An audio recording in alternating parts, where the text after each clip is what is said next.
Welcome to our channel. ఈ రోజు నాతో పాటు ఉన్నారు స్టోరీ టెల్లర్, సంస్కృత్ టీచర్ రమగారు. నమస్తే రమగారు. నమస్తే జయ.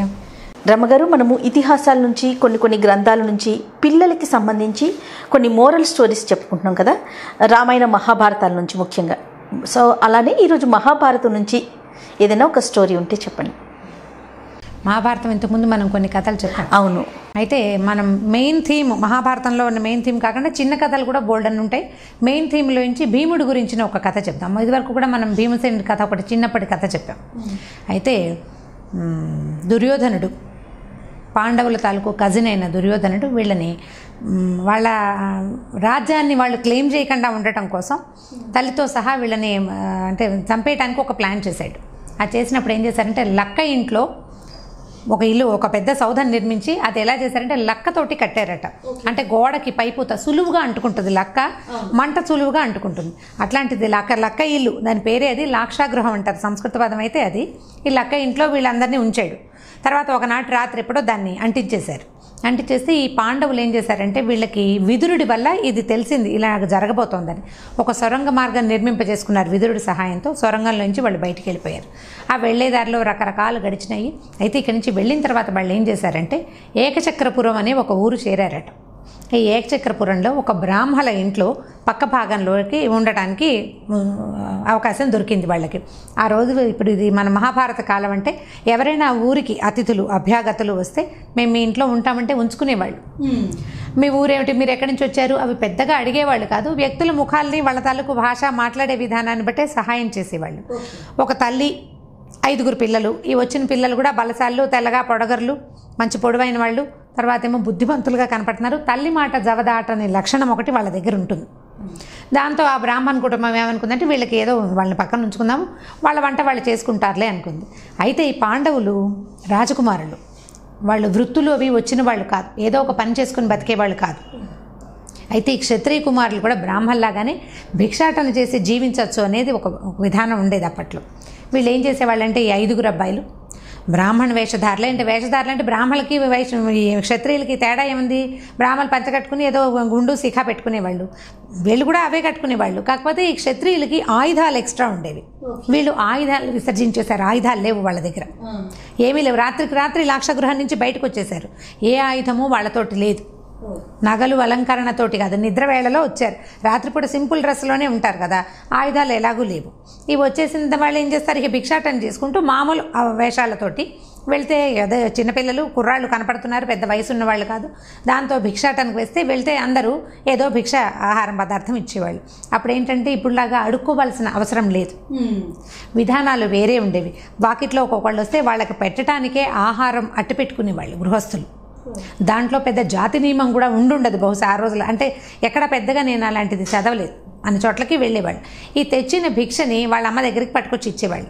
పట్టుకొస్తే ఈవిడ ఏం చేసేది, దాన్ని 2 భాగాలు చేసేదట. ఆహారాన్ని ఇంత అన్నం వచ్చిందనుకోండి, దాన్ని 2 భాగాలు చేస్తే ఒక భాగం భీముడికి ఇచ్చేవారు, మిగిలిన 2వ భాగాన్ని తల్లి, మిగిలిన 4 పిల్లలు తినేవారు. ఎందుకంటే భీముడు సహజంగా చాలా ఆహారం తీసుకునే పద్ధతి ఉన్నవాడు. అతని శారీరక బలము అలాంటిదే, బలశాలి, ఆహారం తీసుకునే విధానం కూడా అలాంటిదే. ఇలా రెగ్యులర్గా భిక్షాటన చేసుకునే వాళ్ళు, తల్లి పిల్లలు నిశ్శబ్దంగా ఎవరి దారిన వాళ్ళు ఉండేవాళ్ళు.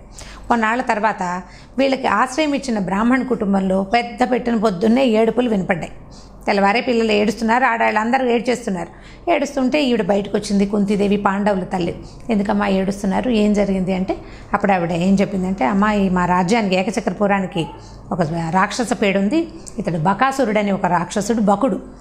ఈ బకాసురుడు ఊరి మీద పడి విరుచుకు తినేవాళ్ళు, తెచ్చుకునేవాడు. వచ్చేసేయటం, ఇక ఎవరు దొరికితే వాళ్ళని చంపేసి తినేసి ఆహార పదార్థాలని చెల్లాచెదురు ఊరంతా బీభత్సంగా చేసేవాడు. అయితే మా రాజు మంత్రులు అతనితోటి మాట్లాడి, నువ్వు ఊళ్ళోకి రావద్దు, ప్రజల్ని భయభ్రాంతులకి గురి చేయొద్దు, నువ్వు ఎక్కడ ఉంటావో అక్కడే ఉండు, మేము అక్కడికే ఆహారాన్ని పంపిస్తాము, నీకేం కావాలో చెప్పమన్నారు.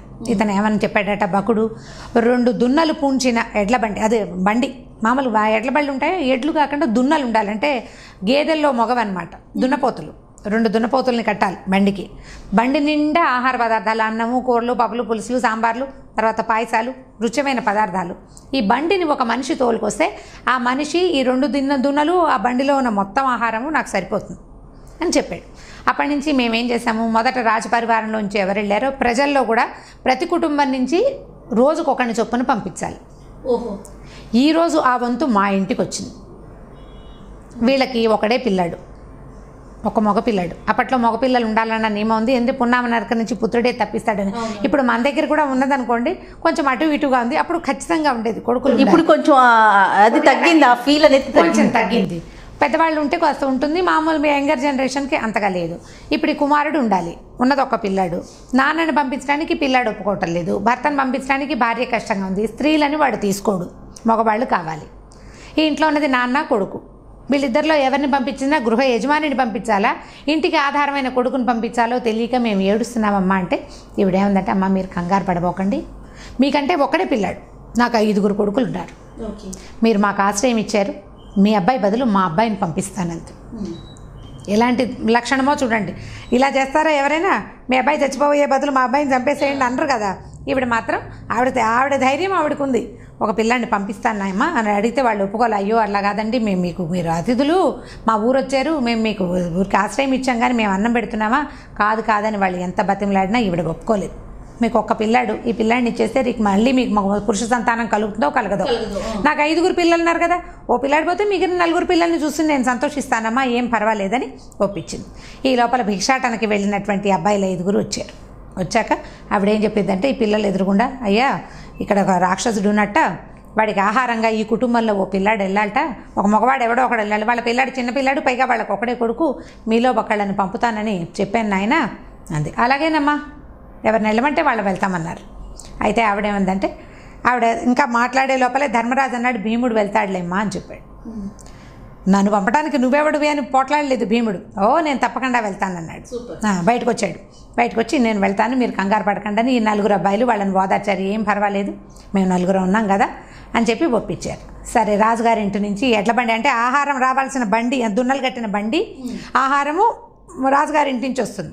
మనిషి ఈ కుటుంబం నుంచి వెళ్ళాలన్నమాట. అవి వచ్చిన బండిని చూసేసరికల్లా ఈయనకి మంచి ఉత్సాహం వచ్చింది. భీముడికి ఎగిరి ఆ బండి మీద కూర్చున్నాడు. వెళ్ళొస్తానమ్మా అన్నాడు. అందరూ ఏడ్చారు ప్రజలంతా. అయ్యో, బ్రాహ్మణ యువకుడు ఇంత బలశాలి, పాపం 5 పిల్లల తల్లి ఇలా ఒక పిల్లాన్ని దానం చేసేసింది, వీడు ఏమైపోతాడో, వెళ్ళొస్తానని చెప్తున్నాడు అమాయకుడు, వెళితే తిరిగి రానని వీడికి తెలీదు అంటే క్షేమంగా వెళ్ళి రానాయన అని చెప్పిందట వాళ్ళమ్మ. ఈవిడ ఎంతకంటే అమాయకురాలు, తిరిగి రాడు పిల్లాడని తెలుసుకోలేకపోతుంది. అయ్యో, ఎంత పుత్ర వ్యామోహంతో మళ్ళీ రమ్మంటోందని ప్రజలంతా బాధపడ్డారు. చూస్తూ నుంచున్నారా వెళ్తున్నవాడిని. సరే, వీడు కొంచెం దూరం వెళ్ళేసరికల్లా బండికి కదలికలకి గిన్నెల మీద మూతలు కదులుతాయి కదా, డబ్బాల మీదవి, కదిలేసరికి గుమ వాసన వస్తున్నాయి. కూరలు, పులుసులు, తర్వాత ఏదో పాయసాలు, గారెలు అవన్నీ చేసి పెట్టి ఉంటారు. ఈ భీముడు పాపం కొంతకాలంగా భిక్షాటన చేసిన ఆహారమే తింటున్నాడు. వండుకుని రకరకాల వండుకు తినే అవకాశం ఏం లేదు పాపం వాళ్ళకి. భిక్షతోటి జీవిస్తుంటే వాళ్ళు ఏం పెడితే అది తింటారు కదా, రుచికరమైన పదార్థాలు ఏమొస్తాయి, ఏదో వస్తుంది. ఈ వాసన వచ్చేసరికి ఆకలేసేసింది అతనికి. ఏం చేశాడు, చక్కగా డబ్బాలు గిన్నెలన్నీ మూతలు తీసి హాయిగా ఉన్న ఆహారం అంతా తినేసాడు. మొత్తం తినేసాడు. అంత ఫుల్గా తినవాడికి నిద్ర రాదు. ఆ బండి మీదే పడుకుని నిద్రపోయాడు. నిద్రపోతే ఈ దున్నలు 2 వాటికి రోజువారీ బండి వెళ్ళే బాట ఒకటి ఏర్పడుతుంది. మా రాజవి ఏ వీధిలో అయినా కూడా బళ్ళు రెగ్యులర్గా వెళ్ళే బాటలోనే ఈ బండిని తీసుకుపోయినాయి. అవి లాక్కెళ్ళిపోయినాయి.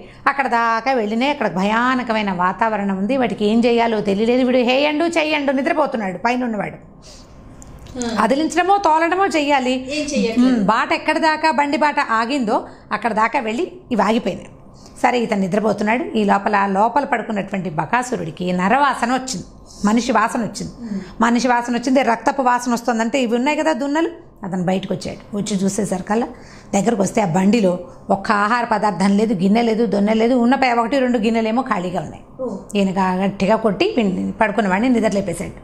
నా ఆహారం ఏది, ఏం చేసావు, వాళ్ళు ఇవ్వలేదా, నువ్వు తేలేదా అని అడిగితే వాళ్ళు ఇచ్చారు, నేను తెచ్చాను, తినేశాను అని సమాధానం చెప్పాడు. చెప్పేసరికల్లా నా ఆహారం నువ్వు ఎలా తింటావు అని అతను గట్టిగా అతన్ని కొట్టబోయాడు. భీముడిని కొట్టబోయేసరికల్లా ఇన్ని రోజులుగా ఎవరిని కొట్టేందుకు అవకాశం రాని భీముడు తన్నడానికి ఒక మనిషి దొరికేసరికల్లా అతనికి పరమోత్సాహం వచ్చింది. దానికి తోడు పూర్తిగా ఆహారం తినేశాడు. నిద్రపోయాడు. లేచేసరికల్లా అప్పుడు అతనికి ఏమనిపించిందంటే, వీడు ఇంత రాక్షసుడల్లే ఉన్నాడు, ప్రజలు భయపడ్డారంటే భయపడరా, వీడిని ఇక్కడ లేకుండా చేయాలి, ఇంకొకసారి ఏకచక్రపురం నుంచి వీడికి ఆహారం రానివ్వకూడదు అని చెప్పి ఆ బండి మీద నుంచి దూకి ఆ దున్నలు 2 వదిలేశాడు.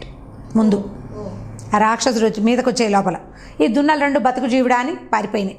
వాటికి అర్థమైపోయింది జంతువులకి తమకి ప్రమాదం రాబోతోంది, ఏదైనా మన మీద దూకపోతుంది అనేది ఒక సెన్స్ ఉంటుంది.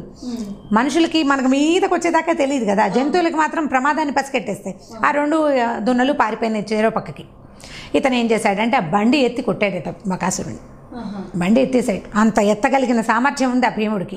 అక్కడి నుంచి బకాసురుడు బాహాబాహి ఇద్దరు కలిసి యుద్ధం చేశారు. అవి ఇవి చెట్లు అవి ఓడ తీసి కొట్టాడు. అంటే చెట్టు పట్టుకు లాగగలడు అనమాట. వాడు నేలలోంచి ఎత్తేసేయగలడు చెట్టుని. చెట్లు ఎత్తి కొట్టుకున్నారు, అక్కడ ఇక్కడ ఉన్న కొండరాళ్ళు వాటితోటి కొట్టుకున్నారు, చెడామడా కొట్టుకున్నాక చివరికి ఈ భీముడు కాస్త బకాసురుడిని చంపేశారు. అయితే మహాభారతంలో మరి ఇది పిట్టకథో మెయిన్ కథలో భాగమో నాకు తెలియదు, కానీ చాలా ఫ్రీక్వెంట్గా చిన్నతనం నుంచి వింటూ వచ్చాం దీన్ని. పంచభీమ ప్రహసనం అని ఒక పిట్టకథ ఉంది. ఇందులో ఏంటంటే వీళ్ళు 5గురు ఏకనక్షత్ర సంజాతులట, ఒకే నక్షత్రంలో పుట్టారు. బకుడు, భీముడు, దుర్యోధనుడు, జరాసంధుడు, కీచకుడు, ఈ 5గురు ఒకే నక్షత్రంలో పుట్టారు. ఈ ఒకే నక్షత్రంలో పుట్టిన ఈ 5గురు మొదట ఎవడు ఒకడిని చంపుతాడో వాడే మిగిలిన వాళ్ళ మరణానికి కారణమవుతాడు.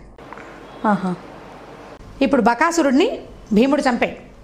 తర్వాత లైన్లో జరాసంధుడిని, కీచకుడిని, దుర్యోధనుడిని కూడా భీముడే సంహరించాడు. అతని చేతిలోనే వీళ్ళకి మరణం వచ్చింది. ఈ 5గురికి వేరే వాళ్ళు ఎవరి దగ్గర చావులేదు. ఈ లెక్కలో మొట్టమొదటి బకాసురుడి తాలూకు మరణం భీముడు యంగ్గా ఉండగానే వాళ్ళు ద్రౌపదిని పెళ్లి చేసుకోక ముందే జరిగింది. ఇది చంపేశాడు. అక్కడి నుంచి గట్టిగా ఏలేసి అని అదిలించి గట్టిగా పిలిచేశారు కల్లా ఈ దున్నలు ఎక్కడో ఉన్నవి మెల్లిగా మనిషి పిలుస్తుంటే దగ్గరకు వచ్చినాయి. ఈయన బండికి ఆ 2 దున్నల్ని పుంజుకుని మళ్ళీ బండి ఎక్కి వచ్చేసాడు వెనక్కి. సాయంకాలం ప్రజలు ఇతను వెనక్కి తిరిగి వస్తున్న వాడిని చూసి అందరూ జయధ్వానాలు చేశారు. ఎలాంటి కొడుకుని కన్నావమ్మా, ఎంత బలశాలి, ఇతను బకాసురుణ్ణి ఎట్లా చంపాడు, ఎలా చంపగలిగాడు అనేది వాళ్ళకి చాలా ఆశ్చర్యం వేసింది. కానీ అప్పటి నుంచి వీళ్ళని భిక్షాటనకు వచ్చే మామూలు యువకుల్లాగా కాకుండా వీళ్ళు ఏదో ప్రతిభాశాలని ప్రజలు గుర్తించారు. మామూలుగా అనిపించేది వీళ్ళు స్ఫురద్రూపులు బలశాలులుగా కనపడుతున్నారు, కానీ వినయం ఉంది వీళ్ళ దగ్గర. కొంచెం మామూలుగా మనకి మొహాల్లో కనపడితే భావం కొంచెం మర్యాద ఇస్తాం కదా. దీని తర్వాత వెళ్ళడానికి కొడుకు ఒప్పుకోవటం, అన్నయ్య వాడిని పంపదలుచుకోవటం, అతను నువ్వు వెళ్ళు అని చెప్పినా వీడు కాదనకపోవటం, నా పిల్లని నేను పంపిస్తానని తల్లి చెప్పడం, ఇవన్నీ కూడా విచిత్రమైనవి, లోక సహజంగా జరిగేవి కాదు. చాలా ప్రతిభా పాఠవాళ్ళ వాళ్ళు ధైర్యశాలలో అయితే తప్పిస్తే ఈ పని చెయ్యరు కదా, ఇలాంటివి ఒప్పుకోరు కదా. దాంతో అప్పటి నుంచి వీళ్ళని బాగా గౌరవించడం మొదలుపెట్టారట. దీని తర్వాత ద్రౌపదిని వీళ్ళు వివాహం ఆడారని కథ. సో ఇప్పుడు భీముడు తాలూకు ప్రతాపాన్ని వర్ణించడం కోసం చెప్పబడిన కథల్లో భాగం అన్నమాట శక్తి సామర్థ్యాలు. ఎందుకంటే తర్వాత కథల్లో జరాసంధుడు చాలా గొప్పవాడు, చాలా బలశాలి, అతన్ని చంపాడు. మామూలు వాడు ఎలా చంపగలుగుతాడు? తర్వాత కీచకుడు ఈ విరాట రాజ్యాన్ని పూర్తిగా నిలబెట్టినవాడు, అతనే సైన్యాధిపతి. అతన్ని చంపడము బహు కష్ట సాధ్యం, మామూలు వాడికి సాధ్యమయ్యే పని కాదు. అక్కడి దుర్యోధనుడు వాడు అసలు సామాన్యుడు కాదు. ఇప్పుడు ఇంతమందిని వీడు చంపగలిగాడంటే ఇతనికి ఉన్న ప్రతిభ, ఇతనికి ఉన్న గొప్పతనం ఏమిటి అనేది ముందు కథల్లోనే మహాభారతం ప్లాన్డ్గా చేయబడిన కథ కదా. జరిగింది మనకి పరంపర అంటే లైన్గా పెట్టండి, సీక్వెన్స్ పరంగా కూడా ఇతను ఇంతకంటే బృహత్తర కార్యమైనా చేయగలడు అనేది చూపించడం కోసం మొదట బకాసుర వధను చూపిస్తారు. దీనికంటే ముందు హిడింబాసుర వధ కూడా జరుగుతుంది. హిడింబుడు కంటే బకుడు చాలా బలవంతుడు. ఓకే, సో అందుకని ఇది చూపించారనమాట. Right, thank you so much రమ్మగారు. థ్యాంక్ యూ అండి. ఓకే జయ. ఈ వీడియో కనుక మీకు నచ్చినట్లయితే లైక్ చేయండి, షేర్ చేయండి. మరిన్ని వీడియోస్ కోసం మా ఛానల్ని సబ్స్క్రైబ్ చేసుకోండి.